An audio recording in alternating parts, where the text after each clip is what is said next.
Buenos días a todos, hermanos, gracia y paz. Feliz día del Señor.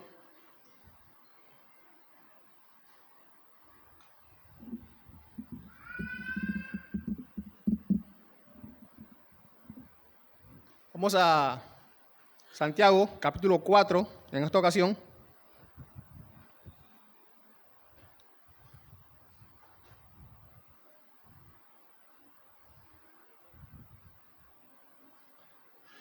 Santiago, capítulo 4, del 1 al 6. Antes de iniciar, quiero anunciar que el próximo domingo, después de la reunión de adoración, vamos a tener una reunión con aquellos que quieren ser miembros de la iglesia. Algunos por ahí me han compartido su inquietud de ser miembro de la iglesia. No sé por qué quieren ser miembros de aquí. Pero vamos a tener, si puede, el otro domingo venir y quedarse, entonces lo espero, ¿no? Para esa reunión. Probablemente estaremos comenzando. Mi intención es esa, comenzar los cursos, el curso de membresía ese domingo, lo más que podamos ese domingo, para entonces tener una segunda reunión y terminar en esa segunda reunión. Así que, si puede, por favor, quédese, haga planes para quedarse el próximo domingo después de la reunión de adoración. Normalmente este curso dura varias semanas, pero vamos a hacer una excepción quiero que lo hagamos en dos reuniones, así que espero que se pueda dar. Santiago capítulo 4, me acompañan, lo leo.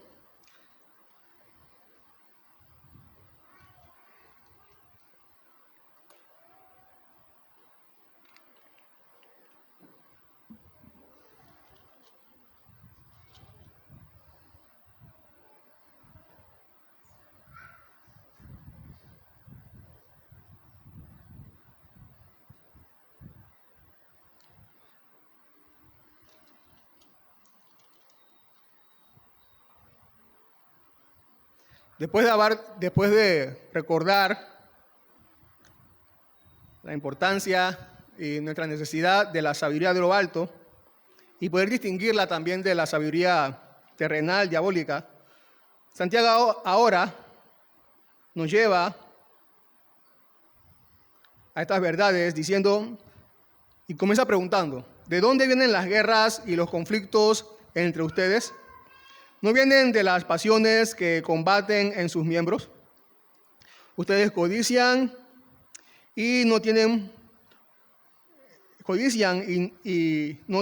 eso cometen homicidio. Son envidiosos y no pueden obtener, por eso combaten y hacen guerra. No tienen porque no piden. Piden y no reciben, porque piden con malos propósitos para gastarlo en sus placeres o almas adúlteras. ¿No saben ustedes que la amistad del mundo es enemistad hacia Dios?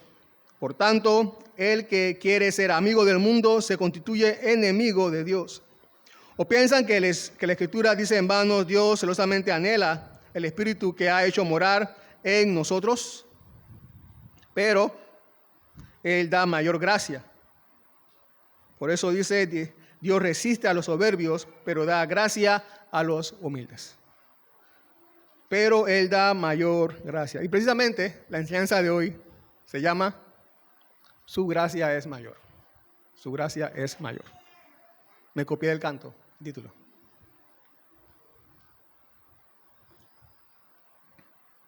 ¿Cuál es el peor? Una vez le preguntaron a alguien, ¿cuál es el peor peligro que enfrentas? Y esta persona contestó, el peor peligro que enfrento lo veo todos los días cuando me veo en el espejo, yo mismo. ¿Qué tan malo podemos ser? ¿Qué tan malos nosotros podemos ser? ¿Qué tan peligrosos podemos ser nosotros para otros? Alguien lo explicó así, con esta ilustración. Dice, en un recipiente lleno de agua fangosa, la espesura disminuye hasta el fondo. Ustedes ven cuando uno agarra un vaso y lo llena de agua sucia y cómo se va, el lodo va descendiendo poco a poco, ¿no? Y dejaba el agua cada vez más pura hasta que por fin parecía perfectamente limpia el agua ahí en el vaso, en el recipiente.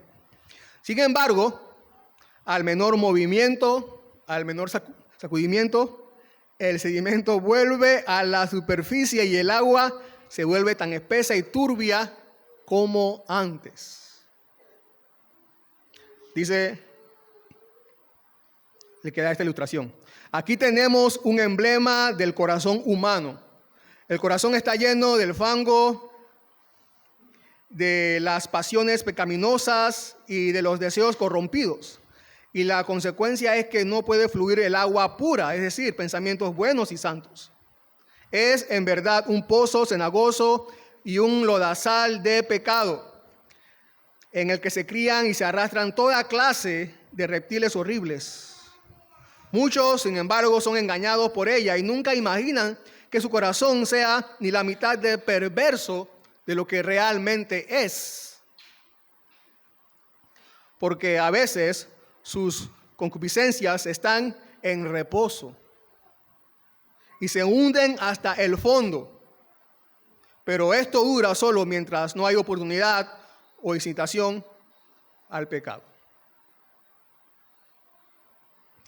La relación entonces con la porción anterior es evidente, que Santiago nos trae ahora.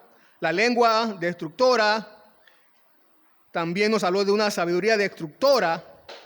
Y ahora nos dice que todo esto se origina, ¿dónde? De las pasiones destructoras de nuestra naturaleza. De las pasiones destructoras de nuestra naturaleza humana, propias de nuestra naturaleza humana. Pero el poder de Dios, el poder de nuestras pasiones corrompidas es frustrado por el poder de la gracia salvadora de Dios a nuestro favor. Y eso es lo que vamos a ver. Número 1, dominados por la gracia. Número 2, Número 1, dominados por la codicia. Versículo de 1 al 5. Y número 2, salvados por su gracia. Versículo 6. Otra vez la pregunta, ¿de dónde vienen las guerras y los conflictos entre ustedes? ¿No viene de las pasiones que combaten en sus miembros?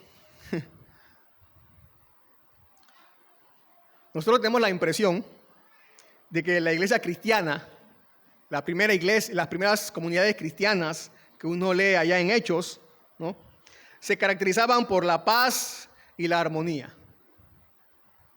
Y hasta a veces decimos, oh, cómo quisiera haber vivido yo esos primeros tiempo cuando la iglesia nacía, debió ser tan hermoso. No.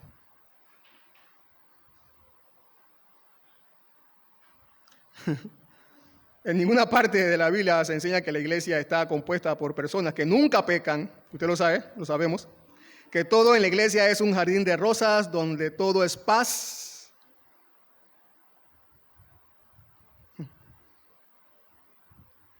No es así. Ni en ese entonces, ni tampoco, mucho menos ahora. Nosotros no venimos al templo cada domingo porque seamos personas perfectas, ángeles del cielo, sino todo lo contrario, porque conocemos muy bien cuál es nuestra naturaleza y necesitamos urgentemente escuchar nuestra esperanza que tenemos en Cristo. Por eso estamos aquí, por eso. Ese es nuestro anhelo de venir aquí cada domingo. Recordar todas esas promesas que nos dan esperanza. Ahora, no tenemos ninguna información específica en cuanto a las razones externas de estas contiendas. Santiago nos da las razones internas de dónde vienen. Pero no tenemos información específica en cuanto a las razones externas de estas contiendas. Lo que se cree es que había conflictos civiles y políticos. Ustedes saben, ¿no?, estas revueltas entre judíos y romanos, todo esto de patriotismo, contiendas que había por estos judíos que querían la libertad, ¿no? Había muchas luchas sectarias, amargos sentimientos, partidistas, incluso violencia asesina. Y parece que todas estas cosas habían afectado seriamente a las comunidades cristianas judías. Eran judíos. Todo esto había influido en las comunidades cristianas. Santiago entonces instruye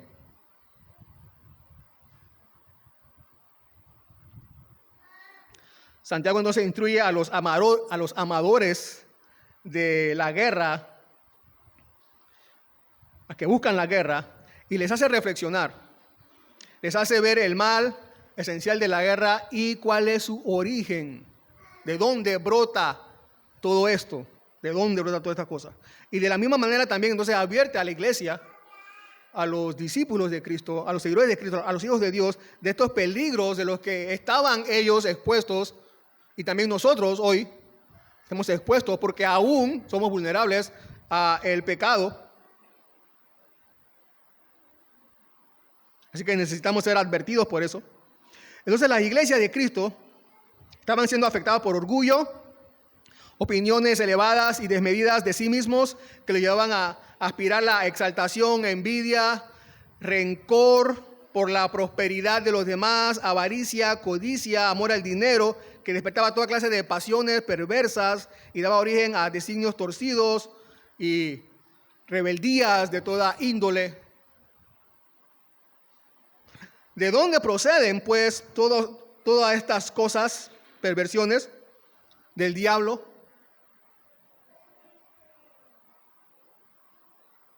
¿Era culpa del diablo? Porque el diablo mandaba el demonio de la envidia y el demonio del orgullo. No.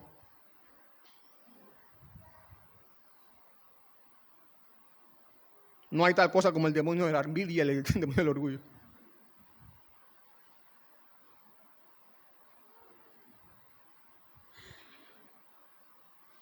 ¿De dónde vienen entonces? Proceden de la naturaleza humana. Son perversiones propias de nuestra naturaleza humana. De ahí vienen. Nosotros mismos. Somos el origen de todo esto. Pensamos que aunque odiamos, tenemos esta idea equivocada de nosotros mismos. Pensamos que aunque odiamos al vecino, pero amamos a nuestros hijos, somos buenas personas. Pero todo lo contrario, es todo lo contrario. Yo puedo amar a mis hijos, pero si odio al vecino, entonces eso demuestra que mis sentimientos están corrompidos. Están corrompidos. Mis sentimientos y mis afectos. Santiago aquí nos muestra una condición del ser humano triste, pero real. Triste, pero real. Una descripción triste, pero real. Santiago no está hablando únicamente de Hitler aquí, ¿no? Tampoco está hablando únicamente de Jack el Destripador aquí, ¿no? Está hablando de todos nosotros, los seres humanos, hombres y mujeres. Y todo lo que podemos llegar a hacer, a manifestar, todos. Y Santiago dice ahí, pasiones que combaten dentro nuestro. O sea, son deseos que se apoderan de todo nuestro ser para el cumplimiento de sus propósitos egoístas. Y entonces sigue diciendo en el versículo 2, ustedes codician y no tienen, por eso cometen homicidio. Son envidiosos y no pueden obtener, por eso combaten y hacen guerra. Codician. Y esta es la palabra que él usa para reunir todas esas pasiones y deseos impuros. La codicia. Codicia. La palabra se utiliza para expresar el placer de los sentidos. Es un fuerte deseo. Codicia. La codicia es una necesidad caprichosa de placer. Una necesidad caprichosa de placer. ¿Has sentido eso alguna vez? Una necesidad caprichosa de placer. Es el deseo de mayores territorios, mayores ingresos, más esplendor, mayor complacencia en los placeres físicos, mayor gratificación de mi orgullo y ambición. Una necesidad caprichosa de placer. Entonces, ¿quiénes son los codiciosos? ¿Quiénes son? Los ricos. Son unos codiciosos esos ricos, ¿no?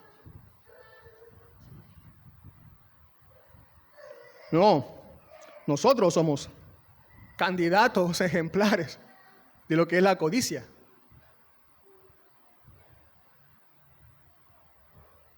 Porque nunca hemos dejado de sentir una necesidad caprichosa de placer. La codicia está en nosotros. Los deseos aumentan con la, con la adquisición.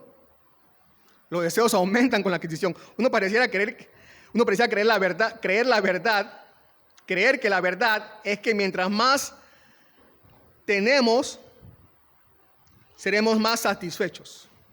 Pero no es así. Mientras más adquirimos, más crecen nuestros deseos.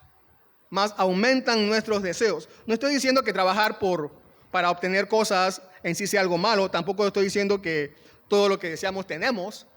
Tampoco es así en la práctica. Pero sí es verdad que es inevitable desear más cuando obtenemos lo deseado. Como un comentarista dice, cada paso que da una persona, cada paso que una persona avanza, pone a su vista algo nuevo que antes no veía.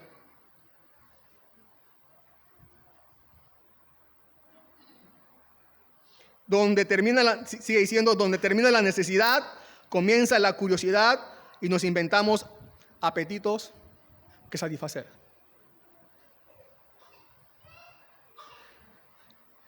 Y esto, claro, se originó desde el principio, ¿no?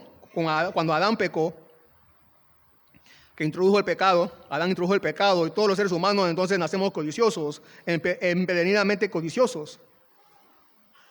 La codicia trae consigo voluntad determinada de hacer el mal. La codicia nos hace estar inquietos e insatisfechos. La codicia hace al corazón un corazón sin reposo.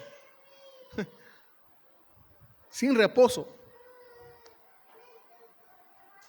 Esta necesidad caprichosa de placer no nos deja reposar.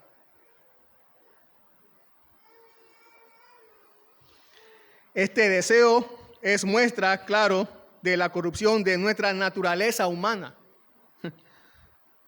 Cuando arde nuestro corazón, debe hacer algún esfuerzo por obtener alivio. Y como dice Santiago aquí, entonces envidiamos, mentimos a nuestros padres, a nuestros hijos. ¿Cuántas veces cuando queríamos algo no le mentimos a nuestros padres?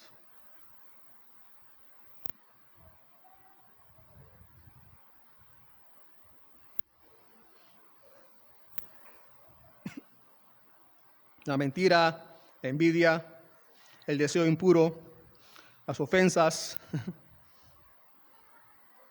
Cuando insultamos a los que supuestamente decimos amar porque no nos dan lo que queremos o porque son obstáculos para conseguir lo que queremos, es evidencia de que la codicia está allí en nosotros y que ha tomado el control de nuestros sentimientos.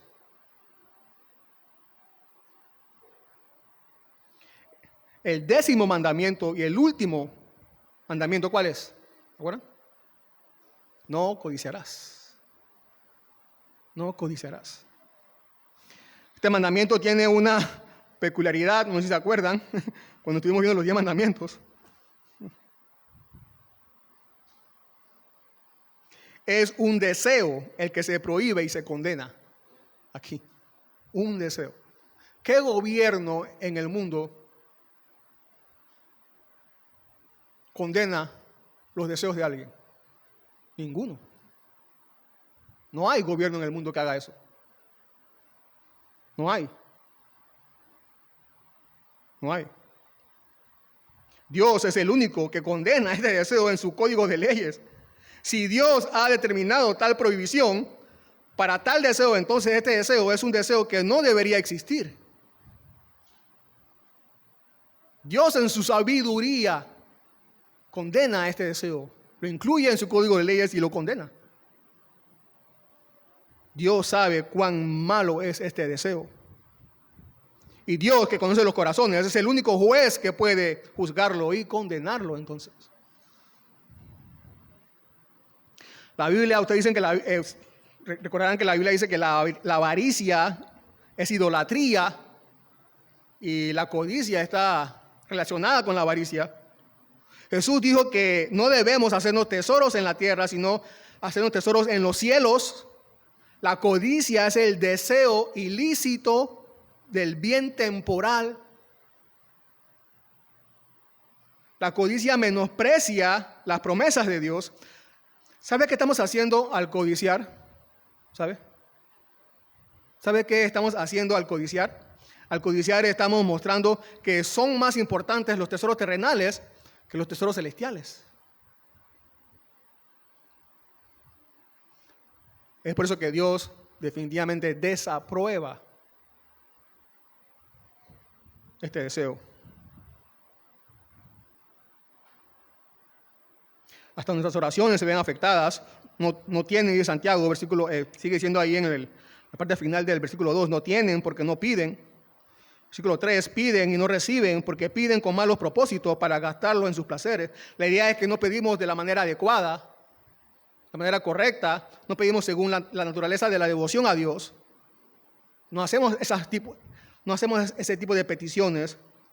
Nos preocupamos porque no recibimos cuando pedimos, pero no nos preocupamos por las razones por las cuales no recibimos. Y no nos damos cuenta que las razones pueden estar en nosotros mismos. No sabemos pedir y pedimos para gastarlo, dice Santiago, en placeres.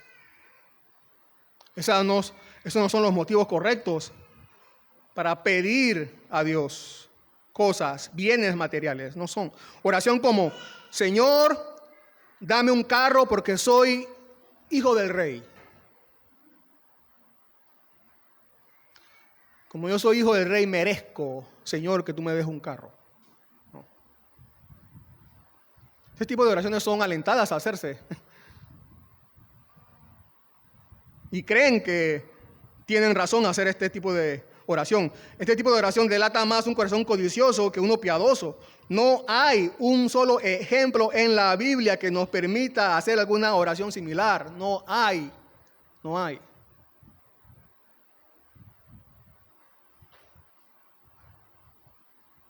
¿De dónde saco que porque Dios es rey y yo soy su hijo, así que yo soy hijo del rey, y que por eso puedo pedirle a Dios que me dé un carro y Dios tiene la obligación de darme un carro? ¿De dónde saco eso?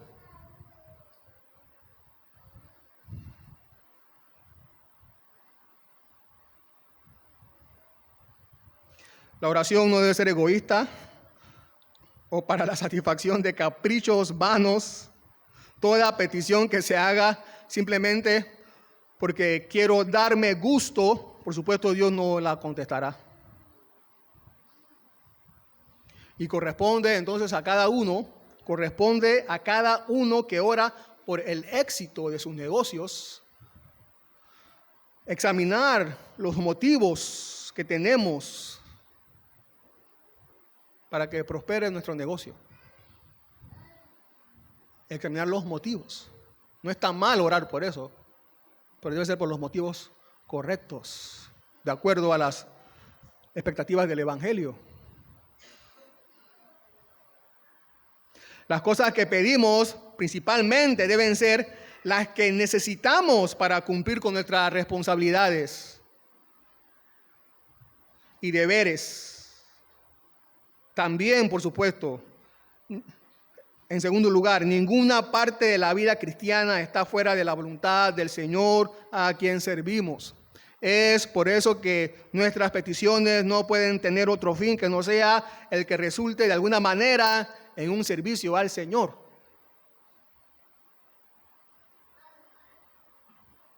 No se nos prohíbe pedir. No. ¿Qué necesitamos? ¿Qué necesita? ¿Qué necesitamos? Pidámoselo a Dios. Dios está dispuesto a escucharnos y darnos lo que necesitamos si lo pedimos de acuerdo a las verdades del Evangelio. Lucas 12, 28 al 30, Jesús hablando dice, y si Dios viste así a la hierba del campo, que hoy es y mañana es echada en el horno, ¿cuánto más hará por ustedes, hombres de poca fe? Ustedes pues no busquen qué han de comer ni qué han de beber y no estén preocupados, porque los pueblos del mundo buscan ansiosamente todas estas cosas, pero el Padre de ustedes sabe qué necesitan. Los demás buscan estas cosas, pero el Padre de ustedes sabe lo que ustedes necesitan. Él sabe lo que necesitamos. Él está dispuesto a escuchar nuestras necesidades y dispuesto a suplir nuestras necesidades. Tenemos que estar seguros de eso, es una promesa de Él. Necesitamos. Él promete darnos el pan de cada día. El pan de cada día. Si necesita un trabajo, Dios le dará un trabajo para suplir sus necesidades, eso es seguro.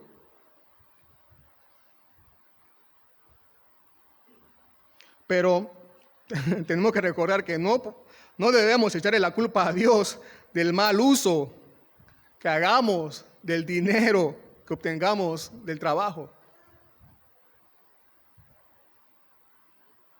No debemos gastar, tenemos que recordar esto, ¿no? Porque vivimos frustrados cada día, porque hacemos mal uso de los recursos que Dios nos ha dado. No debemos gastarnos el dinero que Dios nos provee para las necesidades en caprichos innecesarios, que no necesitamos. Entonces viviremos frustrados y entonces le estamos diciendo, Señor, ayúdame, haz algo, Señor.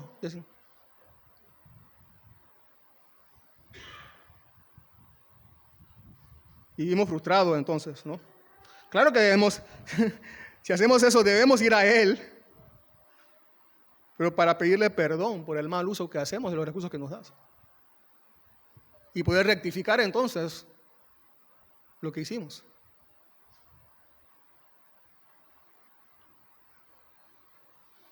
Así que Él está dispuesto a escucharnos y suplir nuestras necesidades. Versículo 4. Oh almas adúlteras, ¿no saben ustedes que la amistad del mundo es enemistad hacia Dios? Santiago, como judío, escribiéndole a judíos, usa este calificativo que el mismo Dios usó contra el pueblo de Israel, contra los judíos en el destierro, ¿se acuerdan? O cuando esta fue la razón por la que fueron cautivos, ¿no? Cuando el pueblo de Israel se iba tras otros dioses, idolatrando a otros dioses, entonces Dios los confrontó y los calificó de traicioneros, de adúlteros. Así como se conocía a Dios como el esposo de Israel, Dios es el legítimo esposo espiritual de todo cristiano. Entonces, cuando mi corazón codicia los tesoros de este mundo y me dispongo a buscarlos, estoy siendo idólatra. Idólatra. Abandonando al verdadero Dios. La codicia, otra vez, es idolatría. La codicia es idolatría. Entonces soy un adúltero con respecto a mi relación con Dios. Dar rienda suelta a la codicia es un abandono de aquel a quien nosotros nos hemos consagrados para apegarnos a otras cosas.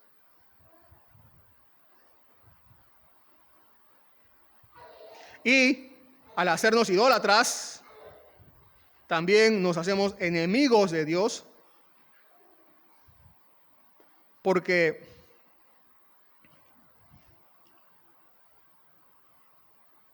amar un sistema de ideas, o sea, el mundo, que es lo que significa nuestra amistad con el mundo, un sistema de ideas y prioridades que están en contra de la voluntad de Dios. ¿Podemos amar un sistema que está contra la voluntad de Dios y amar a Dios al mismo tiempo? Por supuesto que no. No. Imposible. Imposible. Alguien ponía este ejemplo. Dice, supongamos que un hombre representa el honor perfecto y otro hombre representa la mezquindad perfecta. Y te comprometes a servir a ambos. ¿Cuál será el resultado? ¿Cuál será? El resultado inevitable será que serás amigo de uno y enemigo del otro. Otro ejemplo dice que todo hijo obedientemente sirve a dos señores, a su padre y a su madre, sirve a dos señores, a su padre y a su madre, pero para que esto ocurra es indispensable que los padres o señores sean idénticos en intereses. Claro que sí. Pero si los señores tienen intereses no solamente diferentes, sino contradictorios, servir a uno te pone necesariamente en oposición contra el otro. Nos pone obligatoriamente en oposición con el otro, con uno de los dos. Es verdad que podemos sacar provecho con prudencia de los buenos recursos y oportunidades que se nos presentan en este mundo y al mismo tiempo mantenernos en el amor de Dios. Eso es verdad. Otra vez, podemos sacar provecho con prudencia de los buenos recursos y oportunidades que se nos presentan en este mundo y amar a Dios al mismo tiempo. Pero, aquel que pone, o si ponemos nuestro corazón en el mundo para buscar nuestra autocomplacencia, nuestra autorrealización de nuestra felicidad fuera de la voluntad de Dios, ¿podemos pretender la bendición de Dios? Claro que no. Creo que no.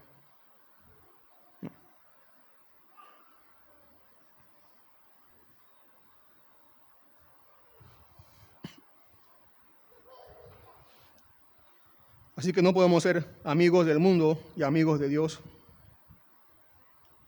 Son dos sistemas, dos voluntades contrarias. Versículo 5. Y quiero decirles que este versículo es el versículo más difícil de interpretar de Santiago. No imposible, pero difícil.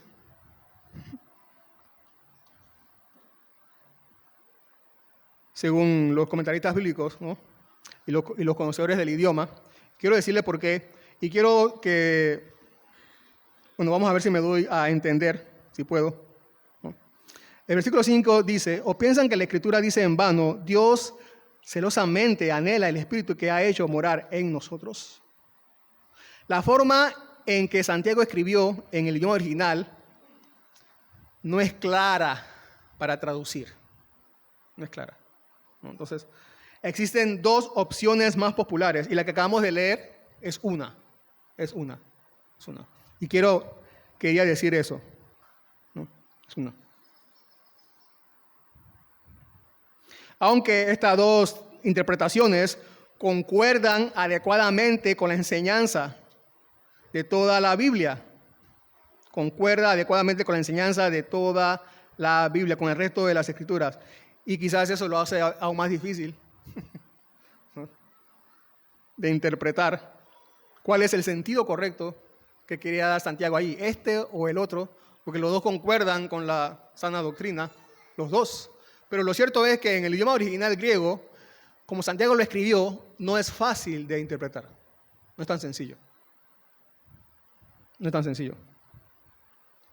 La primera interpretación es como leemos en nuestras Biblias, la NBLA. Otra vez, o piensan que la Escritura dice en vano, Dios celosamente anhela el Espíritu que ha hecho morar en nosotros. Y también de la misma forma, tienen otras traducciones, de la misma forma, con las mismas palabras, así lo interpretan. Santiago dice aquí,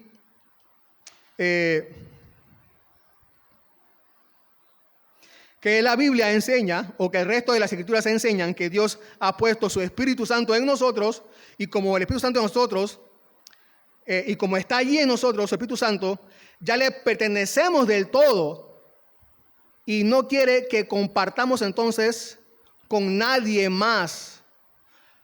Él quiere nuestra entera devoción y amor.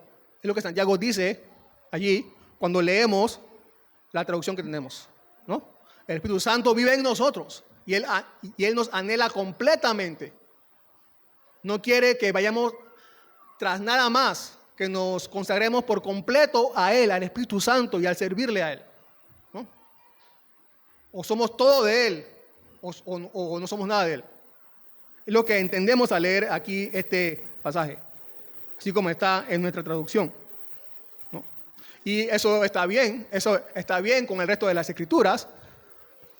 Claro que sí, en otras partes de la Biblia se enseña lo mismo. Es más, el versículo anterior, ¿se acuerdan?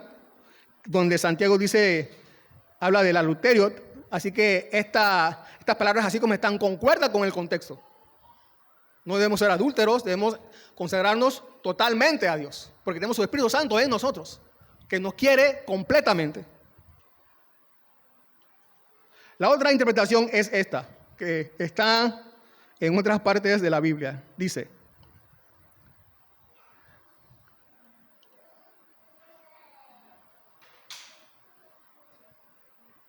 ¿qué creen ustedes que quiere decir las Escrituras cuando afirman que el Espíritu que Dios ha puesto dentro de nosotros está lleno de envidia? Y este espíritu es con minúscula, refiriéndose a nuestro espíritu, no al Espíritu Santo, sino a nuestro espíritu. Otra vez, ¿qué creen ustedes que quiere decir las Escrituras cuando afirman que el Espíritu, o sea, nuestro espíritu, que Dios ha puesto dentro de nosotros, está lleno de envidia? O sea, ¿qué creen ustedes que quiere decir las Escrituras cuando habla de que nuestro espíritu es envidioso? ¿Qué ustedes creen que quiere decir el reto de las Escrituras cuando enseña que el espíritu que Dios nos dio es envidioso? Esa es otra traducción. En esta traducción se hace referencia no al Espíritu Santo, sino a nuestro espíritu. Porque es eso. No está claro en el idioma griego, no está claro a qué espíritu Santiago se está refiriendo. Si al Espíritu Santo o a nuestro espíritu. Entonces surgen estas dos opciones más populares. Unos interpretan así y otros interpretan asá. Y estas palabras también están de acuerdo con el resto de la Biblia, ¿no es así? Somos egoístas. Es más, el contexto, Santiago está diciendo que somos egoístas. Y aquí entonces afirma que nuestro espíritu es egoísta.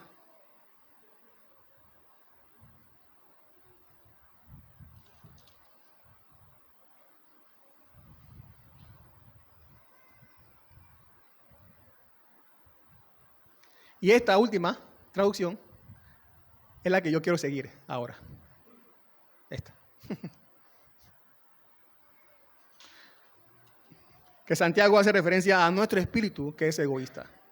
A nuestro espíritu que es egoísta. Es más, el pastor teólogo Albert Barnes dice así: muchos han supuesto que la palabra espíritu aquí se refiere al Espíritu Santo o al Espíritu cristiano, pero al adoptar esta interpretación se ven obligados a interpretar el pasaje: el espíritu que mora en nosotros desea contra la envidia o tiende a controlar y suprimirla, pero esta interpretación es forzada. La interpretación más obvia es referirla a nuestro espíritu o disposición tal como somos por naturaleza. Equivale a decir que somos naturalmente propensos a la envidia. Esta verdad general, que el hombre es propenso a la envidia, o que hay muchas cosas en nuestra naturaleza que nos inclinan a ella, a la envidia, se enseña abundantemente en el Antiguo Testamento. Y también el pastor John MacArthur esta frase difícil se entiende mejor si se ve el espíritu no como una referencia al Espíritu Santo, sino al espíritu humano. No en el sentido positivo que nos anhela celosamente, sino en el sentido negativo, porque lo cierto es que nuestro espíritu apetece la lujuria y la envidia. El punto de Santiago es que el espíritu de una persona incrédula está siempre inclinado a la maldad y al egoísmo. Esa es esa interpretación. Ser amigos del mundo es la consecuencia de un espíritu egoísta, porque no hay amistad sin unidad de espíritu. Romanos 7:8 dice, Pablo, hablando del pecado, dice, pero el pecado, aprovechándose del mandamiento, produjo en mí toda clase de codicia, porque aparte de la ley, el pecado está muerto. El pecado, aprovechándose del mandamiento no codiciarás, del que habla anterior, ¿no? Produjo en mí toda clase de codicia. El mandamiento de no codiciarás, dice, el pecado se aprovecha de ese mandamiento y produce en mí toda clase de codicia. Cuando la ley prohíbe toda clase de codicia mala, nuestra naturaleza, ¿qué hace?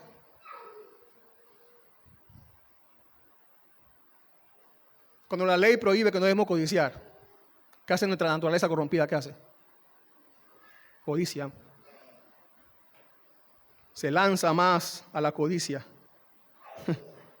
Así de corrompidos nacemos y así vivimos mientras estamos lejos de Dios. Así de corrompidos. Pero sí, ustedes tienen razón, claro que sí. Ya el pecado no es nuestro amo, ya no lo es. Tenemos una nueva naturaleza para amar a Dios con toda mente, alma y corazón, claro que sí. Pero aunque el pecado ya no es nuestro Señor, sí es nuestro enemigo y nos persigue hasta la muerte.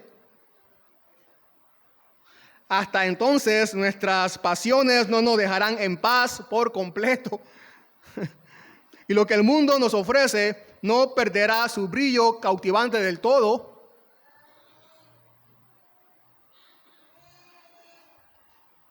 Es una lucha sin cuartel todos los días de nuestras vidas. Todos los días de nuestra vida, esa es una lucha. Todos los días. Y no hay desdicha más grande para el cristiano. No hay desdicha más grande para el cristiano experimentar que aún su pecado no lo deja en paz.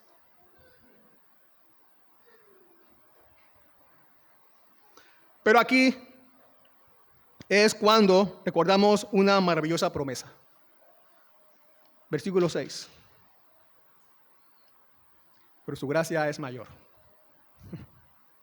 Su gracia es mayor.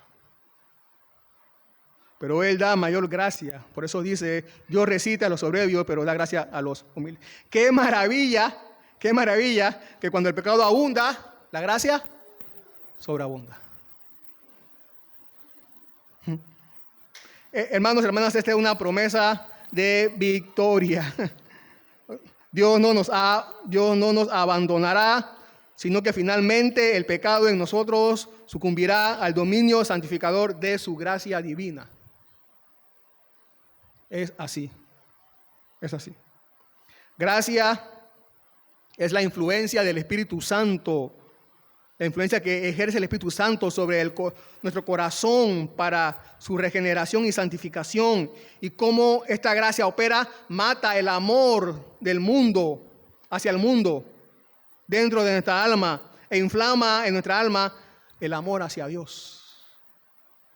Así opera la gracia de Dios en nosotros. Él, por su Espíritu Santo, provee para nosotros, su pueblo, más gracia, más gracia. Más gracia. Es decir, suministros de gracia mayores que todos los deseos corruptos que podamos tener.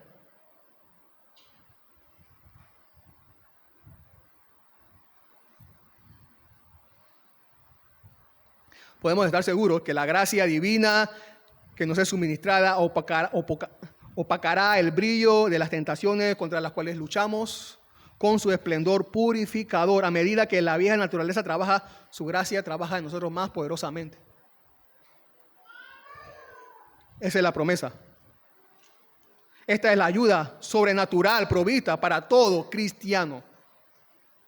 Esta es.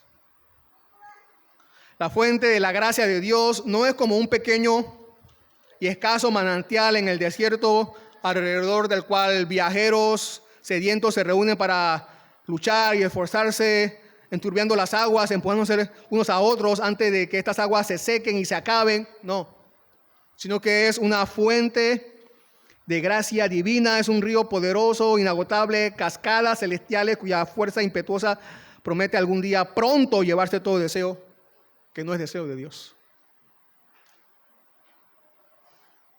Así que, hermanos, hermanas, esta es la promesa que consuela nuestros corazones. Esta es. ¿Por qué Dios da gracia a los humildes? ¿Por qué? Porque la humildad es la morada que conviene a su presencia. Él habita con los humildes, dice Isaías. Los humildes, quienes comprenden profundamente que no merecen gracia alguna, son aquellos precisamente a quienes Dios ha concedido siempre las más abundantes provisiones de su gracia.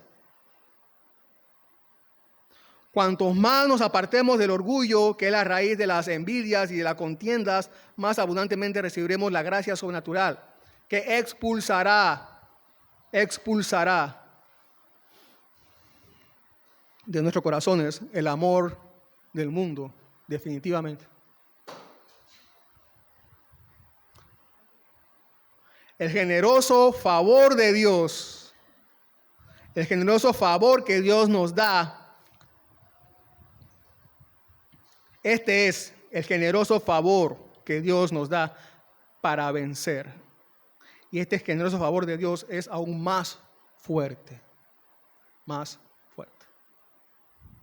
Qué Dios tan bueno y tan poderoso tenemos para acudir. Ese es nuestro Dios. Oremos. Señor, gracias por tu palabra. Gracias, Señor, porque muchas veces nos sentimos frustrados, nos lamentamos, Señor, de nuestra condición, de la cual parece, Señor, que no saldremos. Quizás, Señor, nos veamos avergonzados, desprovistos, Señor, de ayuda tuya. Pero no es así, Señor. No es así. Tus promesas son fieles. Son fieles, Señor, para nosotros. Y nos dan consuelo a nuestra alma, a nuestra mente. Y nos hacen entonces, hace que resurja el gozo. Tu gozo, Señor, que nos das para poder vivir y poder experimentar, Señor, la nueva vida que tú nos has dado. Y poder vivirla, experimentarla, gozarla, disfrutarla, Señor, aún en medio de este mundo. Gracias, Dios. Señor, que tu gracia siga en nosotros, matando todo deseo que no debe estar allí. Toda amistad del mundo que no debe, Señor, originarse. Esperamos en ti, Señor. Nuestras fuerzas, todas nuestras fuerzas, Señor, las ponemos en ti. Ese es nuestro consuelo. Tú eres nuestra ayuda, Señor, pronta y fuerte. Tú eres nuestro Dios poderoso al cual podemos acudir, Señor, en cualquier momento. No importa, Señor, cuán grande pensamos que sea nuestro desconsuelo o el pecado, Señor, tu gracia es mayor. Amén.